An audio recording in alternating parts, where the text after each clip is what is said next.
La semana pasada comenzó una serie, ¿no? Donde vamos a ver por 4 domingos, terminamos el domingo 22 con el cuarto mensaje de esta serie. La semana pasada hablamos sobre expectativa de cómo Dios dio promesa a su pueblo y generaciones vinieron y generaciones se fueron. Sin embargo, no un día, como dice, no el libro de Gálatas, no Dios en su tiempo envió a Jesús. Decíamos que expectativa tiene que ver con aguardar, esperar algo que sea probable, que se dé, que se asome. Y sabemos que servimos a un Dios que no solamente cumple con lo probable. ¿Cuántos dicen amén? Sino que aún con lo imposible, Dios dice presente. Y hablábamos, ¿no? De la expectativa que hubo desde siempre para que ese Mesías llegase a estar entre nosotros, y un día llegó el Salvador del mundo. Hoy quiero hablarles un distinto enfoque, y es en base a esto de preparación. Digan conmigo, preparación. Esta serie está titulada Viene, ¿no? Perspectiva o historia del Salvador y el Rey. Y hoy vamos a hablar sobre la preparación, porque ciertamente se esperaba un Mesías, y Mesías se nos dio. ¿Cuántos dicen amén? Y ahora hay un tema de preparar el camino, no solamente para el Mesías, sino para el Rey. Necesitamos preparar el camino para el Mesías, pero preparar el camino para el Rey. Y quisiera enfocarme un poco sobre la vida de Juan el Bautista. Si pueden ir conmigo a Lucas capítulo 1, no estará en sus pantallas, así que vayan conmigo a Lucas capítulo 1, o bueno, creo que sí, que ese está en pantalla. Lucas 1, versículos 39 al 45 primeramente, y luego del 57 al 80. Dice Lucas 1, versículos 39 en adelante. Pocos días después, María fue deprisa a la zona montañosa de Judea, al pueblo donde vivía Zacarías. Recuérdense que Zacarías y Elizabeth eran los padres de Juan el Bautista. Entró en la casa, no, María, la madre de Jesús, estando no embarazada de Jesús, y Elizabeth embarazada de Juan, recordando no que Elizabeth y Juan estaban pasados meridiano, no eran muchachitos, o sea, estaban, perdón, ¿y qué yo dije? Ah, perdón. ¿Y cómo es? ¿Y que yo dije? ¿Y cómo es? Que yo, eh, Zacarías y Elizabeth estaban pasados meridiano, ¿no? O sea, no eran muchachitos, estaban entrados en edad. Y de repente el ángel Gabriel le anuncia a Zacarías que su esposa iba a quedar encinta y que iban a dar a luz a un hijo, y que ese hijo había que llamarlo Juan.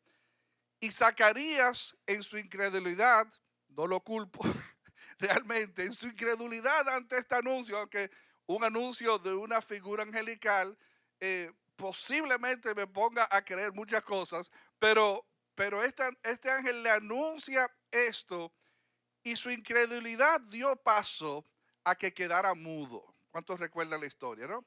Entonces, fruto de su incredulidad, quedó mudo. Efectivamente, porque aunque quedó mudo, no dejó de practicar, queda encinta Elizabeth, ¿no? Y de repente está embarazada y en sus procesos francos de gestación, y luego nace este Juan. Estando embarazadas, y se dice que le llevaba Elizabeth a María unos 6 meses en ese proceso de embarazo, coincidiendo las dos con sus barrigas. Dice que entró en la casa y saludó a Elizabeth. Al escuchar el saludo de María, el bebé de Elizabeth saltó en su vientre, y Elizabeth se llenó del Espíritu Santo. No sé si recuerdan la semana pasada cuando veíamos cómo el Espíritu Santo estaba moviéndose y manifestándose sobre la vida de todos estos personajes en esta antesala a la llegada de Jesús en un modo extraordinario. Aquí lo vemos de nuevo, el Espíritu Santo realmente impartiéndose, no, a estas vidas que están de repente jugando un rol, no, de tirar la alfombra para la llegada del Mesías. Elizabeth dio un grito de alegría y le exclamó a María: Dios te ha bendecido más que a todas las mujeres y tu hijo es bendito. ¿Por, ¿Por qué tengo este honor que la madre de mi Señor venga a visitarme? Cuando escuché tu saludo, el bebé saltó de alegría en mi vientre. Eres bendita porque creíste que el Señor haría lo que te dijo. Siempre se usa este pasaje para decir que es fascinante ver cómo fue una criatura aún no nacida, una de las primeras en expresar adoración al Rey de Reyes y Señor de Señores. Cuando hablamos temas pro vida, ¿no? Y en contra de los abortos, ¿no? Y de valorizar la santidad de la vida, cosa que hoy en día se ha perdido de modo dramático y de manera franca. Yo me pregunto, y tengo que consultar a alguien a nivel legal de aquí del sistema estadounidense, ¿cómo es que se están manejando los casos? Porque yo sé que décadas atrás, usted, digamos, asesinaba a alguien que estaba embarazada, y no solamente le cantaban una sentencia por la madre, sino por el hijo aún no nacido. Tengo entendido que más o menos esa era parte de lo que se estilaba. ¿Cómo se estará dando eso ahora? Realmente estoy desconectado, pero pregunto. De, de- de- de la incoherencia, por eso mi hashtag favorito en el 2024 fue make it make sense. O sea, hagan que tenga sentido, porque no tiene sentido. Entonces, alguien puede cantársele años por la muerte de una criatura no nacida, si lo accidenta, si lo mata, lo que sea, pero para un aborto, de repente es una masa de células y demás. De las incongruencias, ¿no? Pero cierro el paréntesis y enfatizo lo que acabamos de leer. Fíjense cómo una criatura en el vientre, o sea, se percata, adora, o sea, y reacciona a la persona de Jesús que también estaba en otro vientre. Saltando al verso 57, porque estoy creando la antesala de este Juan, que fue uno que, si por algo se le conoce a Juan, se le conoce por aquel que fue una voz en el desierto, por aquel que fue quien preparó camino para el Mesías. Y quiero hablar sobre no solamente preparar camino para el Mesías en ese momento histórico en que vivió Jesús, sino preparar camino para ese Mesías, pero también ese rey que ha de volver. Y por eso yo quiero que de alguna manera estén conmigo conectando estos puntos de lo que es y aún no es, ¿no? O sea, de lo que se ha cobrado con la venida de Jesús, pero lo que aún ha de manifestarse a través de la persona de Jesús en lo adelante. En el versículo 57, Lucas 1:57 dice: cuando se cumplió el tiempo para que naciera el bebé, Elizabeth dio a luz un hijo varón. Todos sus vecinos y parientes se alegraron al enterarse de que el Señor había sido tan misericordioso con ella. Cuando el bebé cumplió 8 días, todos se reunieron para la ceremonia de circuncisión. Querían ponerle por nombre Zacarías, como su padre, pero Elizabeth dijo: no, su nombre es Juan. ¿Cómo?, exclamaron. No hay nadie en tu familia con ese nombre. Hago un paréntesis. No, es algo muy cultural en nosotros querer reciclar los nombres, ¿no?, con nuestros hijos. De ahí viene nuestra costumbre, ¿no?, de que el hijo se llame igual que el papá o igual que el abuelo. Hay una tendencia en nosotros de nombrar a los hijos con el nombre de algún ser querido, familiar, cercano. Eso es una bonita tradición. Ya yo le puse sentencia a mis hijos que no, por nada del mundo le podían nombrar a sus hijos Modesto. No, o sea, queda terminantemente prohibido ponerle a uno de mis nietos Modesto. Pero, ¿no? Decir, o sea, que de ahí quizás esa tradición que nosotros aguardamos, ¿no? En el día a día. Versículo 62 dice, entonces le preguntaron por gestos al padre. Recuérdense que en este momento, desde que se le anunció que iban a quedar encinta, iban a tener un hijo, hasta este momento del alumbramiento de Juan, estaba el pobre Zacarías mudo, sin poder hablar, sin poder articular palabras. Y a Zacarías se le pidió con señas que le diera, perdón, Zacarías pidió con señas que le diera una tablilla para escribir, y para sorpresa de todos, escribió, su nombre será Juan. ¿No? Entonces, al instante, Zacarías pudo hablar de nuevo y comenzó a alabar a Dios. Paréntesis, hermanos.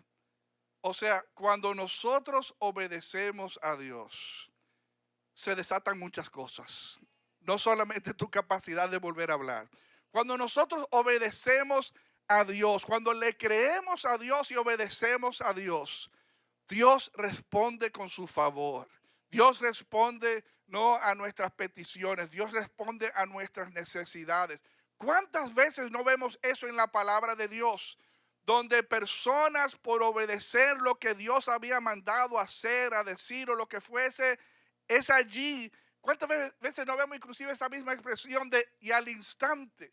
Y al instante aparece muchas veces en las Escrituras, sobre todo en el Nuevo Testamento, y al instante, casi siempre, y al instante está precedido por un reto de obediencia, por un llamado a obedecer, de nosotros realmente hacer conforme Dios nos ha pedido que hagamos.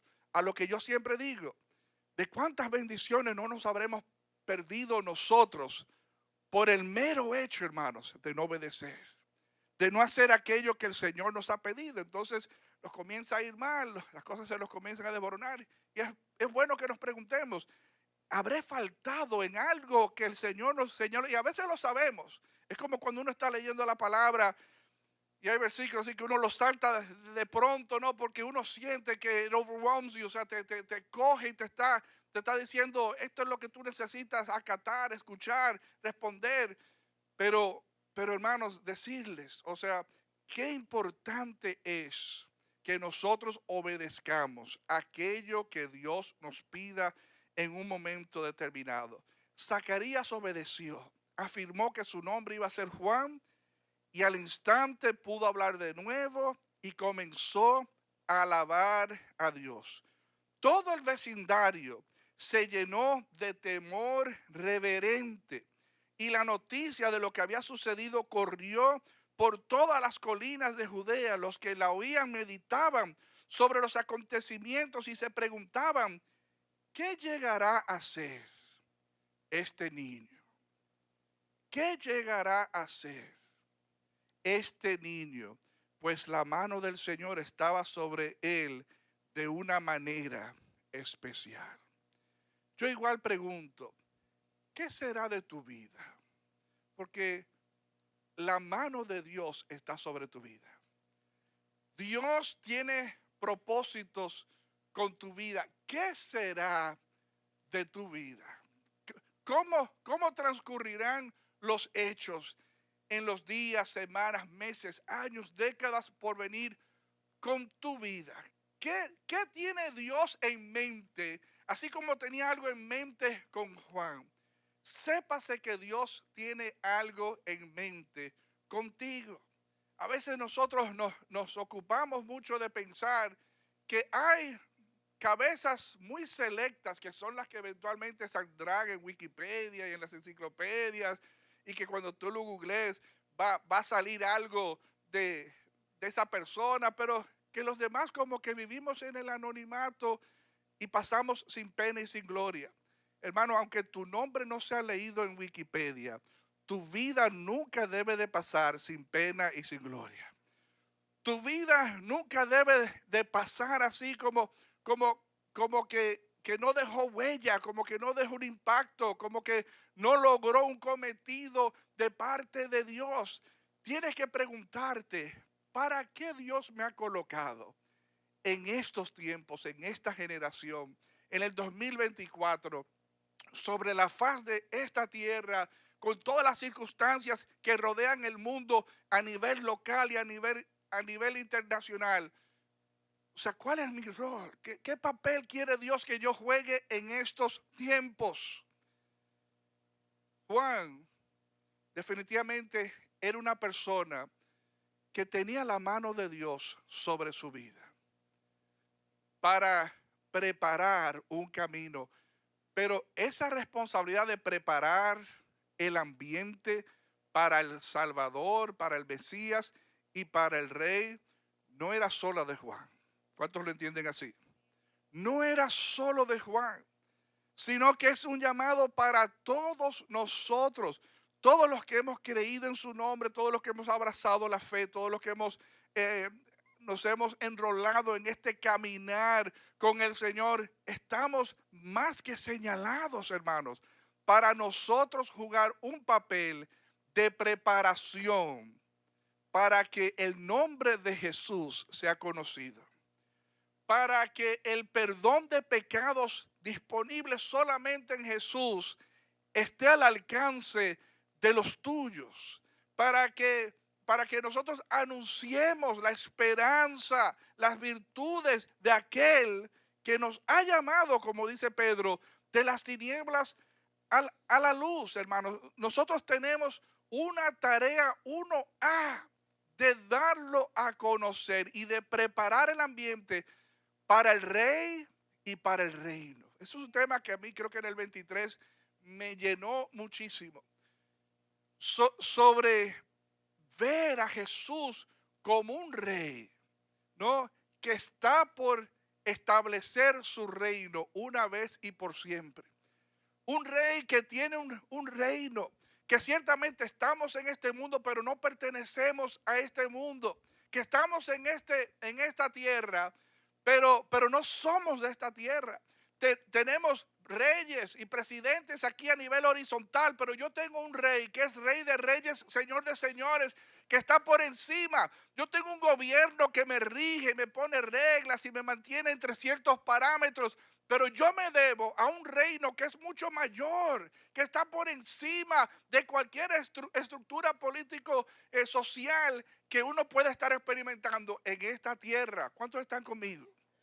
Entonces, pensar, hermanos, que estoy yo como hijo de Dios preparando el terreno para que ese nombre sea conocido, para que el rey sea conocido y su reino sea conocido, y que podamos, como decía la oración modelo del Padre Nuestro, ¿no? Y venga tu reino, hermanos. Tiene que ser la oración nuestra, que el reino de Dios se establezca en medio nuestro. Tiene que ser la oración nuestra, como dice la oración modelo del Padre Nuestro: hágase tu voluntad. Aquí en este orden que es sumamente caótico, ¿no? Y que el pensar en el orden y la voluntad de Dios establecida aquí y ahora parecería una utopía, ¿no? Un pensamiento irreal. Realmente, hermanos, la tarea nuestra es ir creando las condiciones, preparando el ambiente. Si no tú, si no yo, si no somos la sal y la luz de este mundo para comenzar a afectar, es como siempre se ha dicho, ¿qué sería la sociedad mundial sin la iglesia? ¿Usted se imagina la sociedad mundial sin personas con temor de Dios, con valores, con parámetros, con directrices de las estructuras del reino? ¿Ustedes se imaginan lo hondo que hubiese caído esta sociedad mundial si no hubiese presencia de God-fearing men and women, de una sociedad mundial con hombres y mujeres temerosas de Dios? Hermanos, realmente, como decía mi esposa ahora, una locura. O sea, sería, y que California, dice ella, posiblemente. Posiblemente. Sépase que vivimos en el mejor estado de la Unión. Déjenme decirles, hermanos, necesitamos abrazar el gran compromiso que tenemos de preparar el terreno para que el rey y ese reino que oramos que venga. Y ese deseo que hay en nuestra oración y oración de que su voluntad sea hecha aquí, hermanos. Eso no es una oración ligera, hermanos. Es que tenemos que hacer que el reino comience a bajar. Un día va a bajar. ¿Cuánto se entiende? No, la lectura de Apocalipsis. Un día, no, todas las cosas como las conocemos pasarán a ser cosas del olvido, cosas del pasado. Y aquí todas van a ser hechas nuevas. Y tenemos pinceladas of what that would look like. Pero en lo que el hacha va y viene, en lo que venga ese momento glorioso, donde el Señor venga y establezca su reino. Y establezca un reino para la eternidad. Hermanos, o sea, estamos aquí para nadar en contra de la corriente, no para dejarnos llevar por la corriente. Estamos aquí para establecer los valores del reino y del rey, aunque nos cueste, hermanos. Aunque paguemos un alto precio por ello, pero estamos aquí para denunciar las tinieblas. Es lo que dice, ¿no?, el apóstol Pablo en una. O sea, denunciemos las obras infructuosas de las tinieblas. Hay que denunciar, es inclusive una terminología legal. O sea, como cuando usted pone una querella, como cuando uno tiene un problema y uno dice, hay un destacamento allí, pon tu querella. O sea, cuando alguien se está quejando de algo, necesitamos nosotros, hermanos, denunciar. O sea, dejarles saber a la sociedad en sentido amplio. Eso está mal. Eso no debe de ser así. Eso no es de Dios. O sea, Dios espera otra cosa de nosotros. Duélale a quien le duela.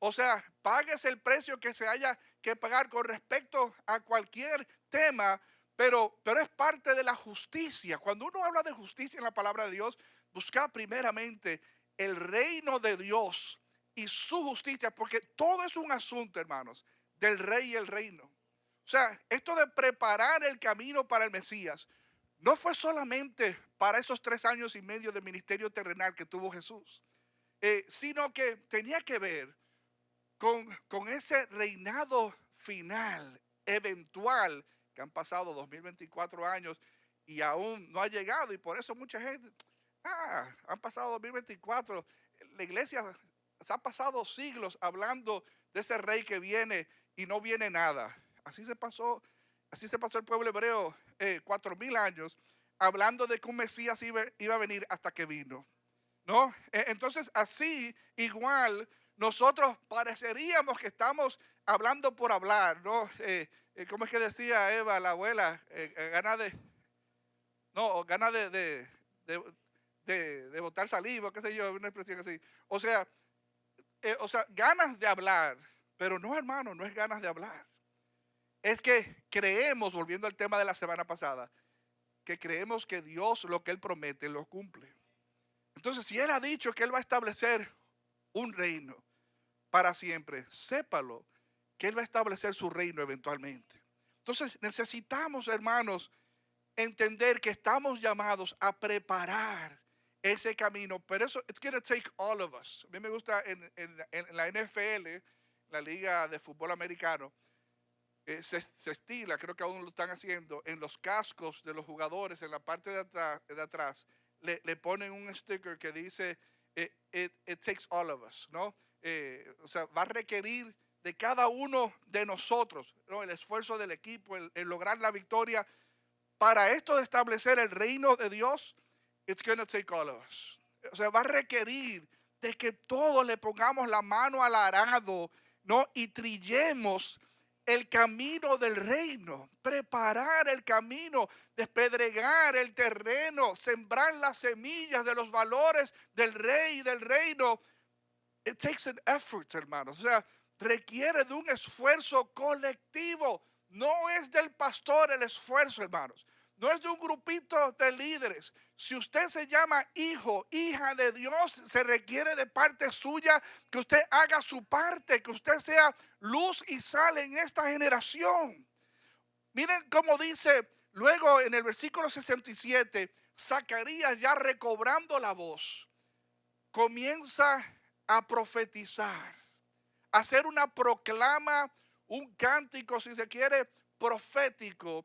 Y oigan el contenido, y vamos a tratar de aterrizarlo dentro de este pensamiento de preparar un camino que, vuelvo y digo, no está limitado. No está limitado a solamente decir, como dijo él cuando estaba junto al Jordán bautizando y de repente Jesús se apareció sobre la colina, no, y Juan lo vio desde el agua y le dijo, he aquí el Cordero de Dios que quita el pecado del mundo. No solamente preparar el camino para prenderle las luces a Jesús y decir, helo aquí, o sea, esto es lo que hemos estado esperando. Claro que sí, es parte del preparar el camino. Pero hay un preparar el camino, hermanos, que trasciende, ¿no?, el 33DC. Hay un preparar el camino que trasciende la época en que Jesús caminó sobre esta tierra. Hoy en el 2024 hay una labor de preparación que se tiene que continuar haciendo. Oigan lo que dice el versículo 67, Lucas 1:67, está en pantalla. Dice, entonces su padre, Zacarías, se llenó del Espíritu Santo. Una vez más, hermanos, el Espíritu Santo, luego de unos 400 años de silencio, ¿no?, entre los escritos del Antiguo Testamento, ¿no?, y la llegada de Jesús al escenario de vuelta, hubo un periodo de silencio donde el pueblo se habla de que estaban silentes, ¿no?, como distanciados de la voz de Dios. De repente vemos una actividad del Espíritu Santo extraordinaria. Entonces su padre Zacarías se llenó del Espíritu Santo y dio la siguiente profecía. Alaben al Señor, el Dios de Israel, porque ha visitado y redimido a su pueblo. Aquí está un Zacarías, hermanos. Recuérdense que cuando da luz Elizabeth a Juan, María estaba todavía encinta. Sin embargo, ya sabe del encuentro porque María visitó, ya había una revelación en el Espíritu, ya había un entendimiento que María, al igual que ellos, habían tenido una visitación angelical, que Dios was up to something y estaba haciendo algo, ¿no?, en ese momento, and they saw it coming. O sea, y él comienza a decir, alaben al Señor porque ha visitado y redimido, entienda, rescatado a su pueblo. Nos envió un poderoso Salvador del linaje real de su siervo David, porque el Salvador que servimos, hermanos, es poderoso. Ayer yo hablaba con una persona venezolana que tenía unas herramientas de aire acondicionado de los medidores, no me recuerdo cómo se llaman, de conectar el aire. Tenía 3 cables y tenía los 3 colores de Venezuela, azul, rojo y amarillo, ¿no? Y le digo, oh, qué interesante, los colores de la bandera tuya. Y dice, no solamente de la mía, de Ecuador, de Colombia. Y le digo yo, bueno, de todas las tierras de Simón Bolívar, ¿no? Nosotros servimos, hermanos, a un Salvador, o sea, poderoso, que no hay un Simón Bolívar que se compare a él. Servimos un Salvador tan poderoso que no es un asunto de George Washington. O sea, no es un asunto de Mahatma Gandhi o de un Napoleón. O sea, qué sé yo, cualquier héroe, un Alejandro el Grande, no, aunque le pusieron el título del Grande. Nadie más grande que Dios, hermanos. O sea, realmente el Salvador a quien nosotros nos debemos es todopoderoso. O sea, y por eso dice Zacarías con tanto ímpetu, nos envió un poderoso Salvador del linaje real de su siervo David. Me fascina que en esta palabra profética Zacarías hace un recuento de dónde estaba el pueblo antes de dónde se encontraba el pueblo ahora y de lo que pudiese esperar el pueblo en lo porvenir. Evidentemente, Zacarías, como todo el pueblo, sabía, ¿no?, que este Mesías iba a venir del linaje de David.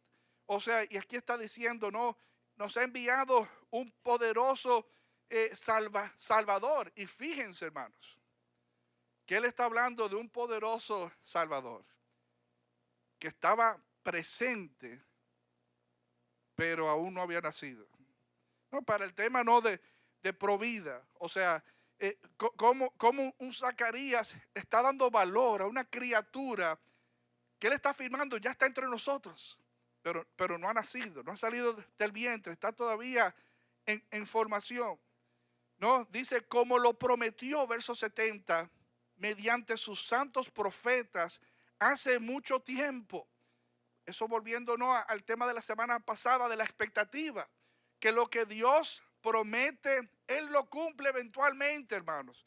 Y aquí le está diciendo, no, los profetas de antaño, Isaías y Zacarías y todos los demás, no, el mismo David en los salmos, o sea, hablaron, no, they foresaw, vieron de antemano cómo este Mesías iba a estar entre nosotros y hablaron de él. Dice el verso 71, ahora seremos rescatados de nuestros enemigos y de todos los que nos odian. Es importante ese versículo. Yo me detuve y comencé a leer alrededor de ese concepto y esa oración. Y yo concluía y yo decía, la verdad es que cuando Jesús vino, ¿no?, había una gran expectativa, como yo siempre digo, horizontal, política, social, que aún en esta palabra profética parecería que fue un desacierto. Yo dije, did he misspeak? O sea, habló fuera de tono, habló de su deseo natural de que ellos que se encontraban en ese momento bajo la opresión del Imperio Romano, o sea, y de seguro está pensando Zacarías cuando se refería a sus enemigos, estaba pensando en esa opresión extranjera y de todos los que los odiaban. O sea, habrá sido un desaliento para él y para los demás que Jesús came and went, vino y se fue, y la opresión del Imperio Romano no fue removida. No sé si están conmigo, amados.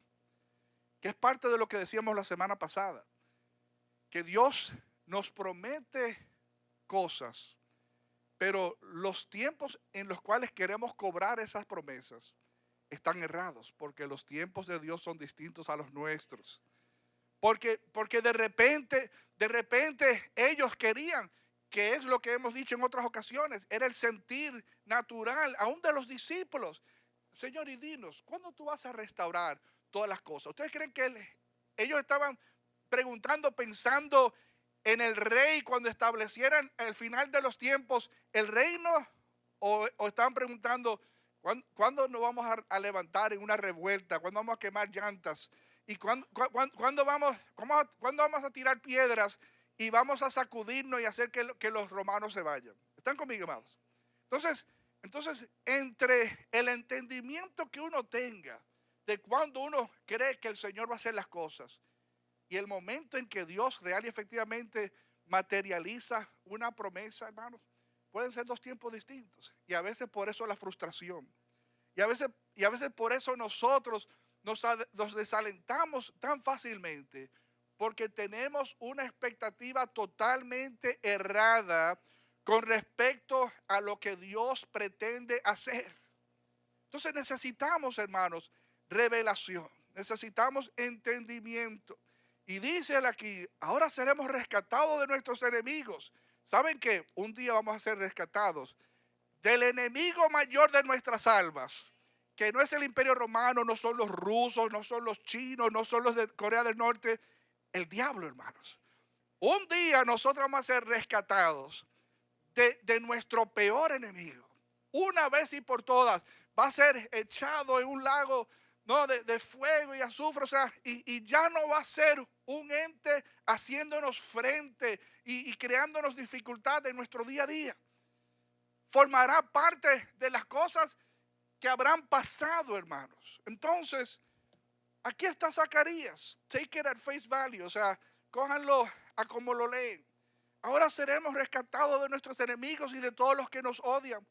Él ha sido misericordioso con nuestros antepasados al recordar su pacto sagrado. Hermanos, porque el Señor no olvida. Porque el Señor recuerda su pacto, sus promesas, que no llegan al tiempo que queremos. But here we go. O sea, ahí vamos. O sea, el Señor va a cumplir sus promesas en su tiempo.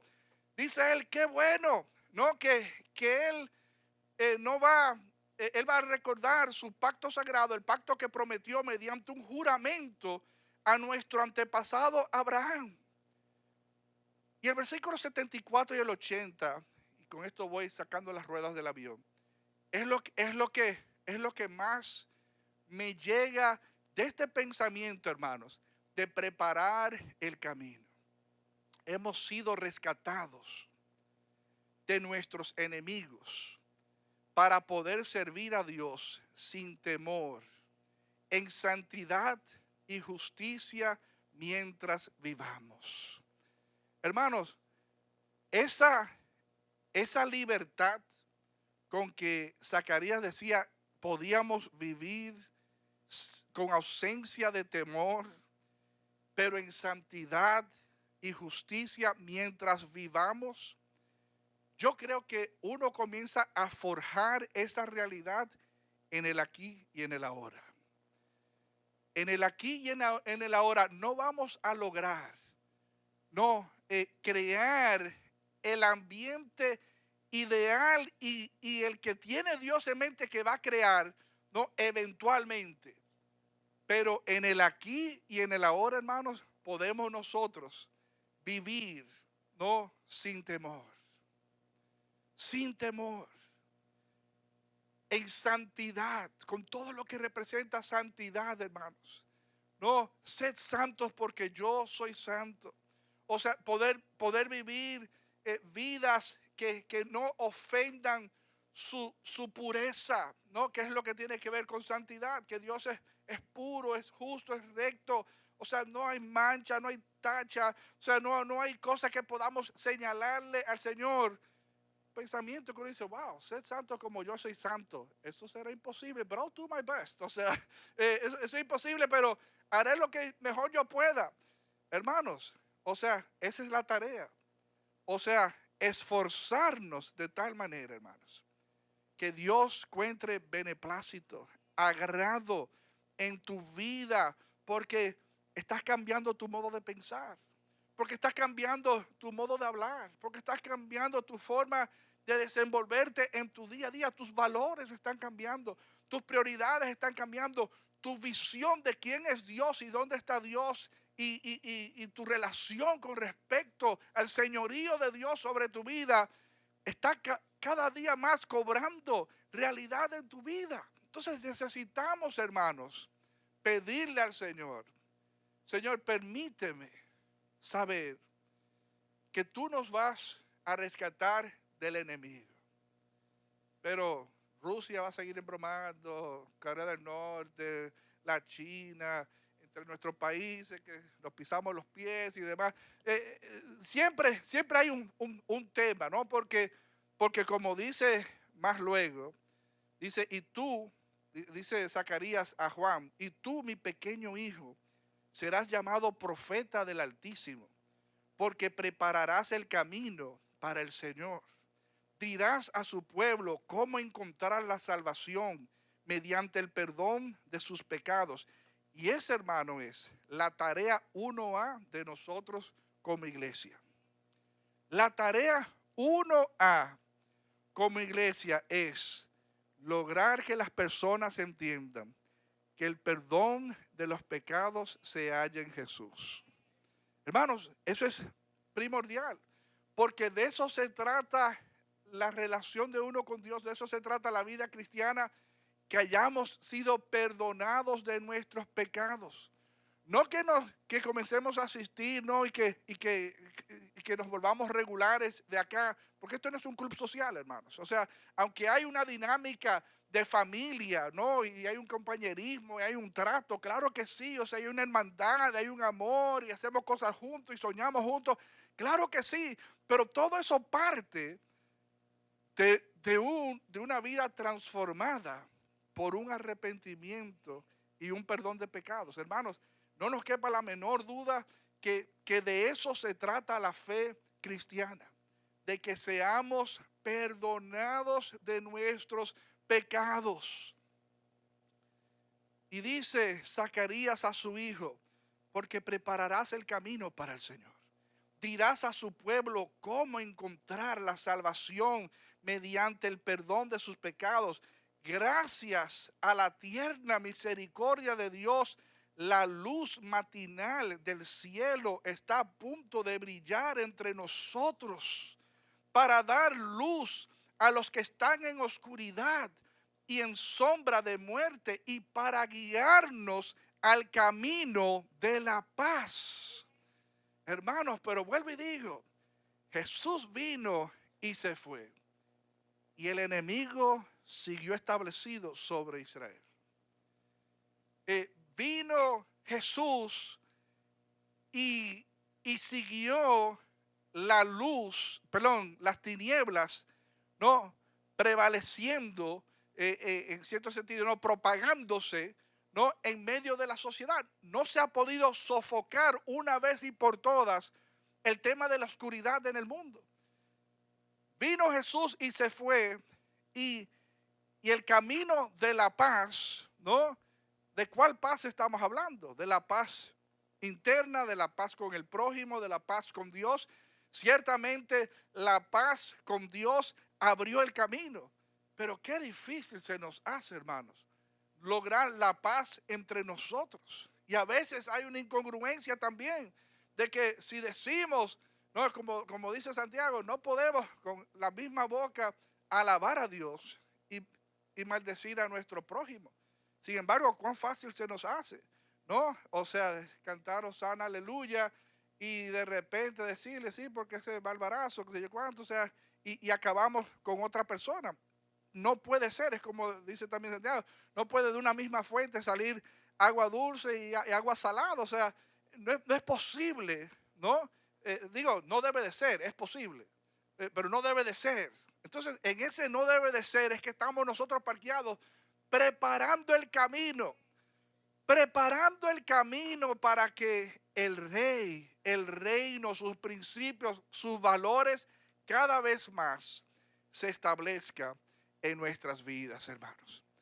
Déjenme decirles, Juan preparó un camino, hizo un papelazo tal que el mismo Jesús no valorizó a Juan, donde en una le dijo, déjenme decirles, no ha habido profeta, no, en la tierra que se compare al primo, ¿no? Porque recuérdense que María y Elizabeth eran primas, entonces Juan y Jesús eran primos segundos.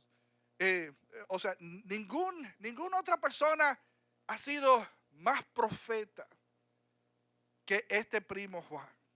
O sea, hizo una labor, ¿no? Con toda su perkiness, ¿no? Con toda su peculiaridad de modo de vestir y de modo de hablar y su agresividad, y, ¿no? Con todos los bemoles que tenía Juan, supo ser luz, supo ser sal en su generación, ¿no? Y preparó la antesala, el camino para que el Mesías, para que la luz del mundo. Déjenme cerrar leyéndoles rápidamente eso de Juan capítulo 1. Juan 1, si pueden ir conmigo allí. Juan 1, lo voy a leer rápido desde el verso 1 y con eso cierro. En el principio era el verbo, y el verbo era con Dios, y el verbo era Dios. Este era en el principio con Dios. Todas las cosas por Él fueron hechas, y sin Él nada de lo que ha sido hecho fue hecho. En Él estaba la vida, y la vida era la luz de los hombres. La luz en las tinieblas resplandece, y las tinieblas no prevalecieron contra ella. Hubo un hombre enviado de Dios, el cual se llamaba Juan. Déjame decirte, hermano, hay un hombre, ¿no?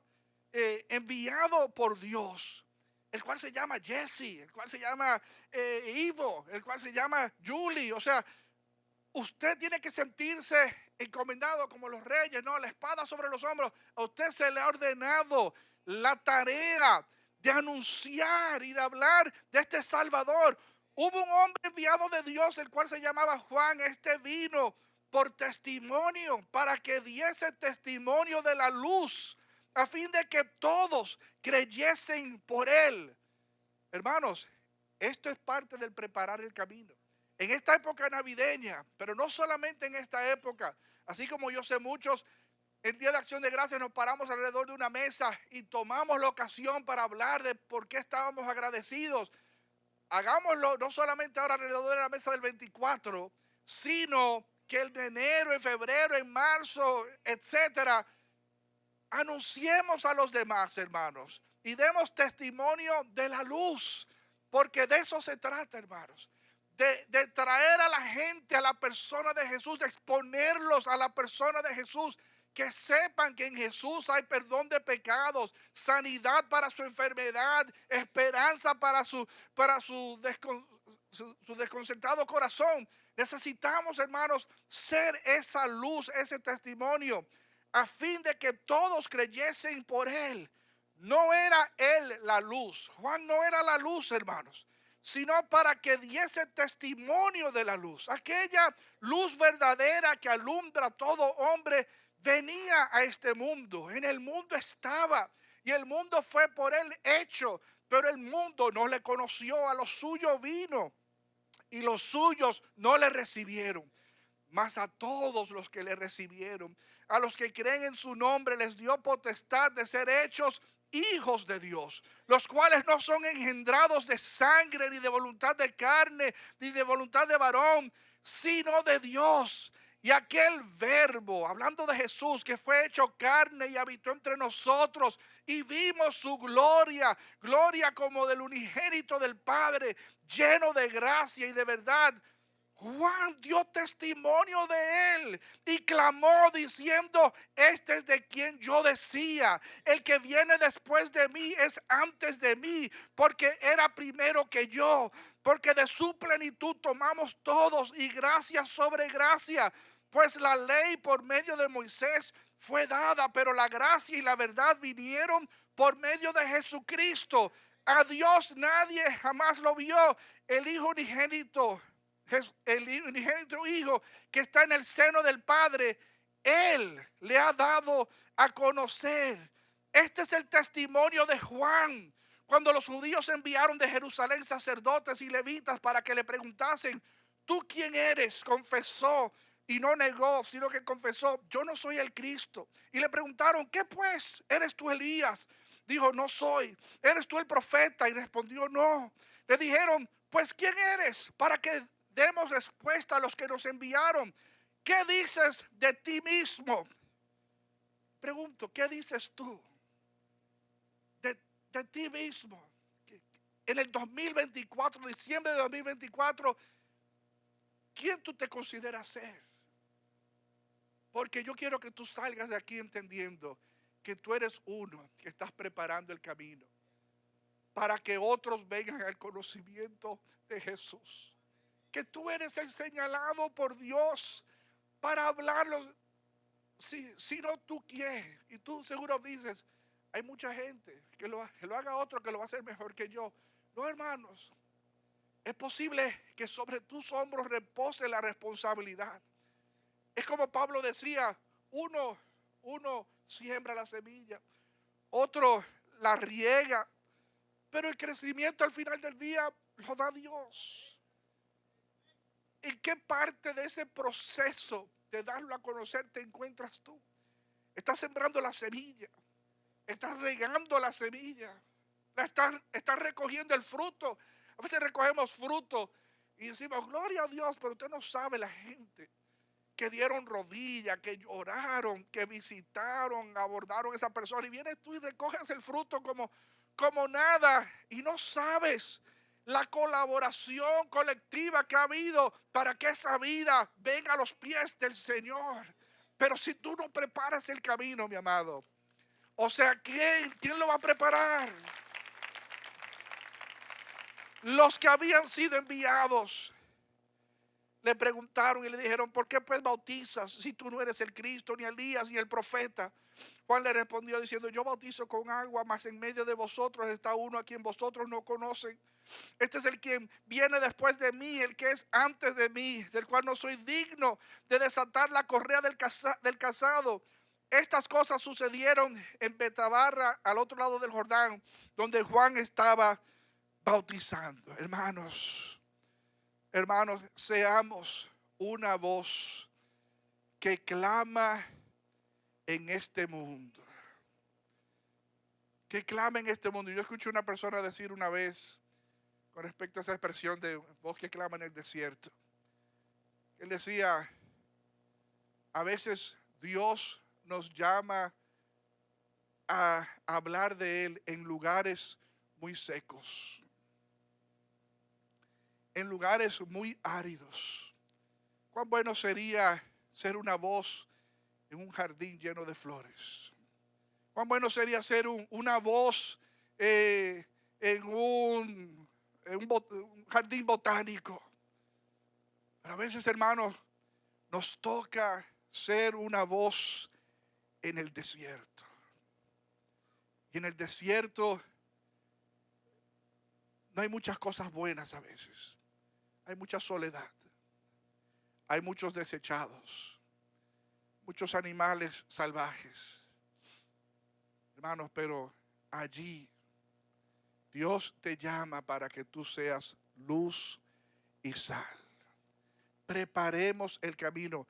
Que este pensamiento en torno a la expectativa, en torno a la preparación de una época como esta, donde recordamos que Jesús vino, nos toca preparar un camino, no solamente para la salvación, sino para establecer al Rey y al reino una vez y por todas, mis amados. Va a llegar un día donde seremos librados de nuestros enemigos una vez y por todas. Va a llegar un momento donde la luz va a prevalecer, donde dice que Él será nuestra luz. Ya no vamos a tener que pagarle a la FPL ni un chele más. O sea, Él va a ser nuestra luz, hermanos. Donde Él va a ser nuestra paz, donde ya no va a haber un tema, ¿no?, de falta de paz. Él va a ser nuestra paz, nuestro príncipe de paz, pero una paz no como hoy en día que uno siente, pero estamos o no estamos y cómo es la cosa y qué difícil, porque el reino de Dios es un reino que es, pero aún ha de manifestarse, hermanos. O sea, aún falta un momento en la cronología de Dios donde vamos a cobrar una vez y por todas las cosas buenas que Dios tiene para nosotros. En lo que eso llegue, hermanos, nos toca a nosotros preparar el camino.